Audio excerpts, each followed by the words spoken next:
সহজ নয়।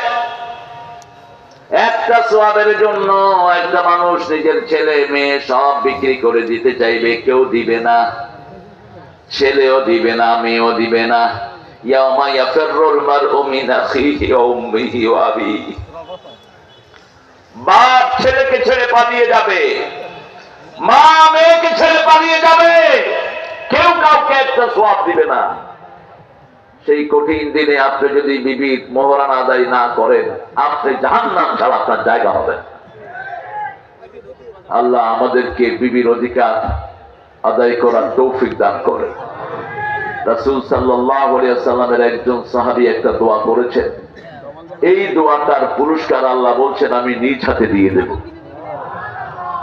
কোন ইবাদতের পুরস্কার আল্লাহ নিজ হাতে দিবেন? রোজার পুরস্কার আল্লাহ নিজ হাতে দিবেন। এটার জন্য আর একটু বেশি বলেছেন আল্লাহ স্বয়ং নিজে।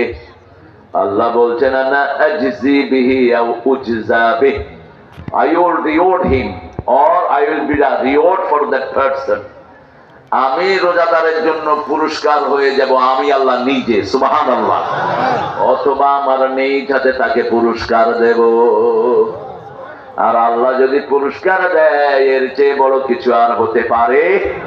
পড়েন লাকাল হামদ ইয়া রাব কামা ইয়ানবাগি লিজালালি ওয়াজহিক ওয়া আযীমি সুলতানিক।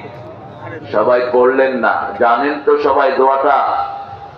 আবার পড়েন লাকাল হামদ ইয়া রাব কামা ইয়ানবাগি লিজালালি ওয়াজহিক ওয়া আযীমি সুলতানিক।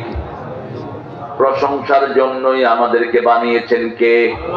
প্রশংসা বেশি যেখানে নেয়ামত বেশি, প্রশংসা বেশি চিনে দেয়, নেয়ামত বেশি চিনে দেয়। জিনেদাকে মারছেও বেশি শয়তানেরা। জিনেদার বহু ঘর বাড়ি তছনছ করে দিয়েছে ইসলাম বিরোধীরা, কিন্তু আমরা ওদেরকে কিছুই করি নাই, ঠিক কিনা? আমরা ধৈর্য ধারণ করেছি। যে সহে সে রহে, যে ধৈর্য ধরে জমিন তার হয়ে যায়।